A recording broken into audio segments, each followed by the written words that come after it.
In today's world, our lives are full to bursting.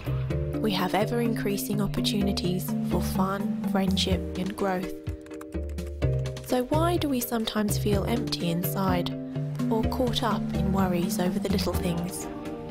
Why does the reality of life seem so far from our childhood imaginings?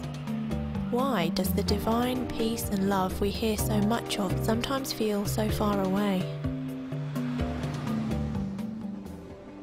Everyone needs a place of anchor in their lives, a place of stillness, a peaceful refuge beyond the busyness and worries of day-to-day life. For many people, Christian meditation offers just that. An ancient form of silent prayer, it is incredibly relevant to the busy and preoccupied citizens of the 21st century.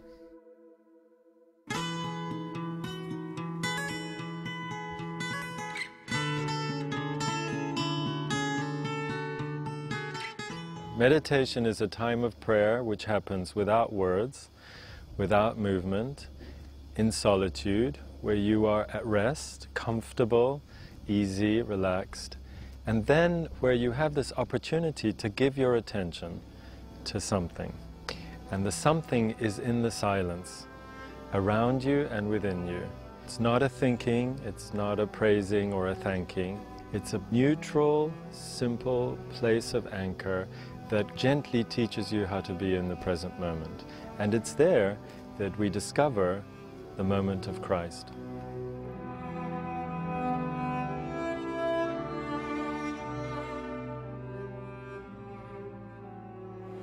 My name's Celia.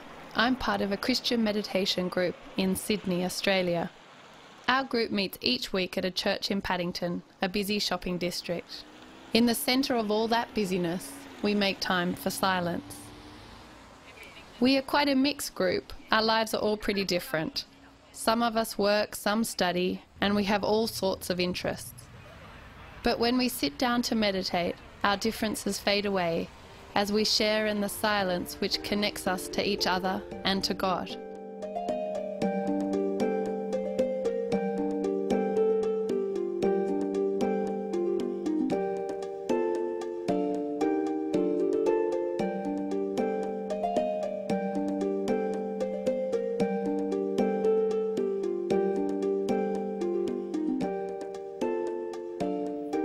After we've listened to some readings, we meditate in silence for 25 minutes.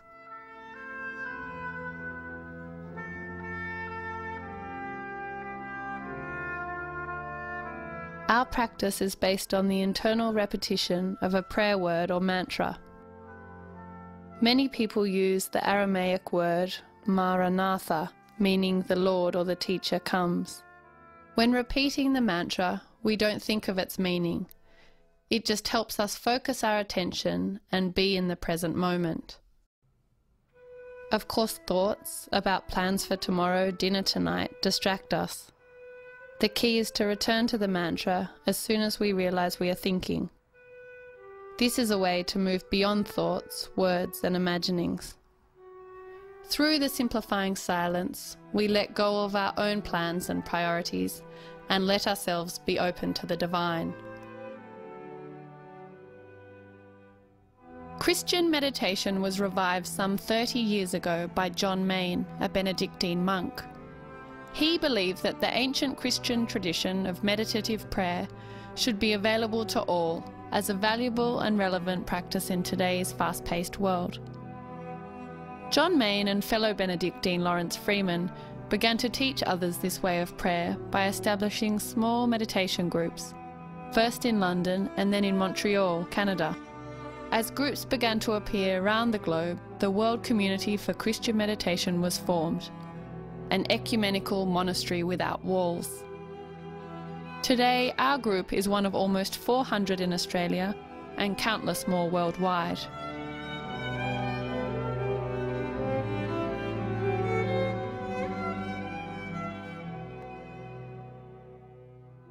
The main reasons why I meditate are really, initially it was to stop the busyness of my life, to really just centre myself and to try and be living in the present I found I was living too much in the future and even in the past at times.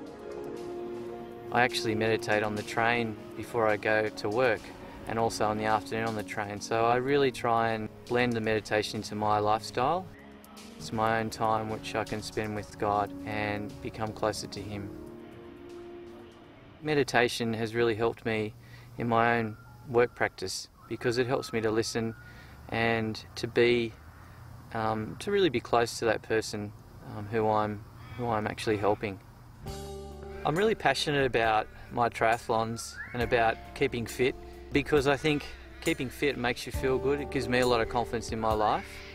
It gives me structure, and also I feel that the discipline enables me to really use my time productively.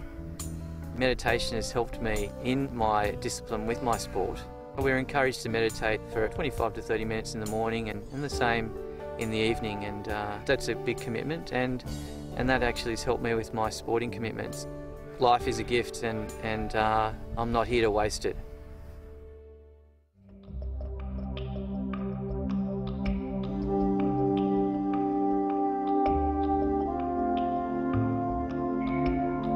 My name's Claire. I'm British and currently living in Sydney. When I was growing up, Christianity was all around. My dad was an Anglican vicar, and we lived in a vicarage next to the church. Christianity was there in the kitchen as my mum prepared for parish lunches, in the garden where we hunted for Easter eggs, and in the ringing phone coming from Dad's study. As a child, I listened to people in church and wondered what prayer was.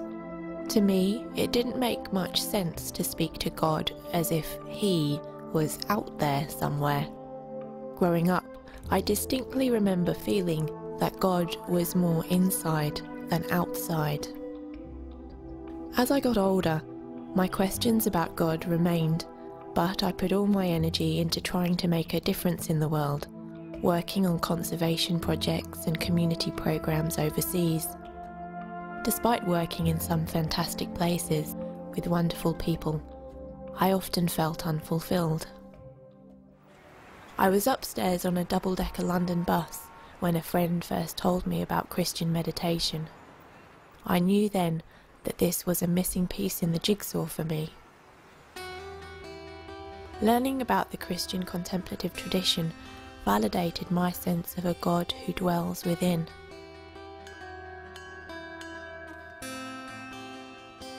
It also helped me to appreciate other forms of prayer and the tradition I grew up with. Through meditating, I know that being is just as important as doing, and that action to help others grows out of silence. I love the sense of community and friendship that meditation brings, and the new places and people I've known because of it.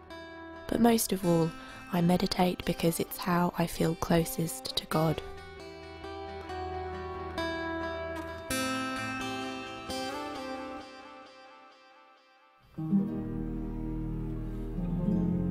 The gorgeous thing about meditation is that it gives us this opportunity to be really free, to be playful and to be ourselves. We have this chance to reset everything. Instead of having to believe all the things that we've been told to believe, in meditation it's a chance to really check, to listen into God, to really listen to what it sounds like in the silence and what it feels like to be ourselves. I mean, you are totally and utterly loved, no matter your sexuality, no matter your addictions, no matter what you may have done that you feel has really hurt somebody else. All you need to do is to say, I accept that I'm being loved. I totally accept to the bottom of my breath, to the deepest muscle in my body, that I forgive myself. That it's beautiful to be me, to be quirky, to have the timbre of my voice and the shape of my body, and to be at this moment in my life. And meditation gives us that chance. We're simply opening to space, to silence, to rest, and to presentness.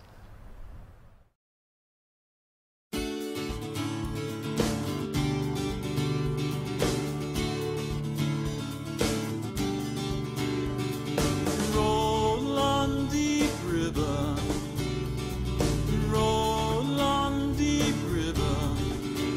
life surrounds us, river of life so boundless.